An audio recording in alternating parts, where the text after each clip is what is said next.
ત્યારે જ લાગશે કે બધું ખોટું ચાલી રહ્યું છે. લોકો અંડરએસ્ટિમેટ કરશે, તારી મહેનતને કોઈ વેલ્યુ નહીં આપે. પણ યાદ રાખજે, હીરો સ્પોટલાઇટમાં નથી, પણ હીરો વિચારમાં બનાવાય છે. અને ખબર નથી તારા અંદર કેટલો પાવર છે. બસ એક વખત તું પોતાને માની લે તો દુનિયા તને રોકવા માટે લોખંડનો કિલ્લો પણ ઊભો કરે. તું એમાંથી રસ્તો પાડી દેશે. જીવનમાં એક જ નિયમ રાખ, સ્ટોપ નહીં થવાનું. ચોથા દિવસે નહીં દેખાય રિઝલ્ટ, ચાલશે.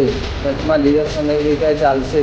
પણ તું ચાલતા રહેજે, કારણ કે જીત હંમેશા તેની થાય છે જે થાકી જાય પછી પણ હાર માને નહીં. રાત આજે મને કોઈ ઓળખતું નથી, પણ એક દિવસ મારું નામ જોઈ લોકો પ્રેરણા લેશે.